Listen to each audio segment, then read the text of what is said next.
সংস্কার কাজে সচিবালয়ও বাধা হয়ে দাঁড়ালে তা প্রতিহত করা হবে বলে হুমকি দিয়েছেন এনসিপি নেতা হাসনাত আব্দুল্লাহ।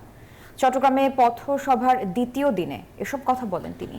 আর অন্যদিকে নীলফামারীতে এনসিপির উত্তরাঞ্চলের মুখ্য সংগঠক সার্জিস আলম বলেছেন, জুলাই হত্যাকাণ্ডের বিচার না হওয়া পর্যন্ত অন্তর্বর্তী সরকার অন্য কারোর উপর দায়িত্ব দিতে পারেন না। দল গোছাতে একের পর এক পথসভায় ব্যস্ত জাতীয় নাগরিক পার্টি এনসিপি। সোমবার চট্টগ্রাম উত্তর জেলায় পথসভা শুরু হয় নগরীর বিপ্লব উদ্যান থেকে।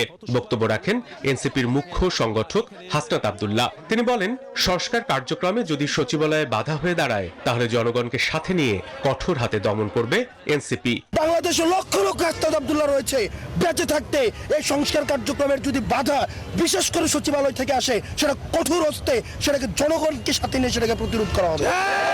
দ্রুততম সময়ের মধ্যে বিচার সংস্কার এবং নির্বাচনের রোডম্যাপ প্রকাশ নিয়ে জনপ্রত্যাশা জানতেই কর্মসূচি শুরু করেছে এনসিপি বলে জানান হাসনাত। অভ্যুত্থান পরবর্তী সময়ে নতুন রাজনৈতিক পট পরিবর্তনের অপেক্ষায় রয়েছে। তারা তাদের মতামত জানাতে চায়, আমরা কি বলতে চাই সেটা তারা শুনতে চায়। আমরা মানুষের মধ্যে অপেক্ষা দেখেছি, আগ্রহ দেখেছি এবং নতুন রাজনৈতিক দল নিয়ে তাদের আগ্রহ দেখেছি। এদিকে জাতীয় নাগরিক পার্টির পক্ষ থেকে উত্তরাঞ্চলের নীলফামারীতে পথসভা এবং লিফলেট বিতরণ করেছেন এনসিপির উত্তরাঞ্চলের মুখ্য সংগঠক সার্জিস আলম। তিনি বলেন, জুলাই হত্যাকাণ্ডে খুনিদের বিচার না হওয়া পর্যন্ত অন্তর্বর্তী সরকার অন্য কারো উপর দায়িত্ব দিতে পারবেন না।